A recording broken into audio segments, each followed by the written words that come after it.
పుడుతున్న పిల్లల్లోన దాదాపు 1,500,000 మంది ఇయర్లీ ఏంటి ఇది? అవును. ఇయర్లీ. ఇయర్లీ. ఇందులో 80% మంది మామూలుగానే చనిపోతున్నారు. 20% మందికి మాత్రమే మనం చికిత్స అందిస్తున్నాం అంటున్నారు. ఎందుకనంటే జన్యుపరమైన లోపాలున్నాయా? లేపోతే వాళ్ళకేమైనా న్యూట్రిషన్ ప్రాబ్లమ్ ఉందా? లేతే డెలివరీకి సంబంధించిన ఇష్యూస్‌లోనే ఏమైనా అవుతుందా? ఎందుకు ఇంత పెద్ద ఎత్తున ప్రాబ్లమ్స్ వస్తున్నాయి?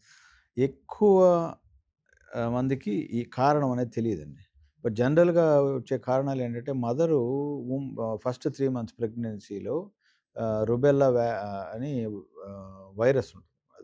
అటువంటి రుబెల్లా వైరస్ సోకిన వాళ్ళకి బిడ్డల్లో కంజనిటల్ అంటే పుట్టుకతో వచ్చే అబ్నార్మాలిటీస్ ఉండొచ్చు ఒకటి. తర్వాత క్రౌడెడ్ కండిషన్స్ మనకి హైజీన్ గానీ, న్యూట్రిషన్ గానీ క్రౌడెడ్ ప్లేస్‌లో పుట్టే వాళ్ళకి ఆ రకమైన ఇబ్బందులొచ్చే అవకాశం చాలా ఎక్కువుంటది. Because of deficiencies of essential minerals కానీ, హ్మ్. వైటమిన్స్ కానీ, ప్రోటీన్స్ కానీ వాటి వల్ల మదర్‌లో ఉండే ప్రాబ్లమ్స్ ఇవన్నీ. దానివల్ల పిల్లలు పుట్టిన మనకి ఇంకా ఈ మేనరికాలు చేసుకునే అలవాటు పోలేదు. ఓకే. కొన్ని కొన్ని ఉన్నాయి. ఒక చాలా చోట్లున్నాయి మన మనకు తెలిసి. కల్చర్‌లో అది బాగా ఇంటిగ్రేటెడ్. ఇప్పుడు బాగా ఎడ్యుకేట్ అయిన వాళ్ళకి తెలుసు. అదర్‌వైజ్ అదే పరిస్థితిలో ఉంటున్నాం.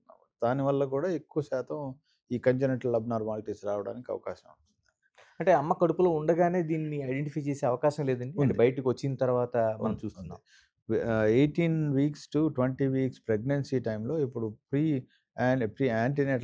ప్రీనేటల్ చెకప్ అని చేస్తున్నాం. అంటే ఎకోలో బేబీకి 4 గదులున్నాయా? 2 గదులున్నాయా? ఒక గది ఉందా? లేకపోతే మేజర్ రక్తనాళాలు 2 ఉన్నాయా? మేజర్ డిఫెక్ట్స్ ఏవైనా గాని మనం తెలుసుకోవచ్చు ఇప్పుడు. ఓకే. కానీ ఎంతమందికి ఆ అవకాశం ఉంది? కరెక్టే. ఇవాళ అవేర్‌నెస్ క్రియేట్ చేయకపోతే బిలో 2 టైర్ టౌన్స్ ఈ అవగాహన లేదు. హ్మ్. అంతెందుకండి ఇవాళ మనం ఆపరేషన్‌లు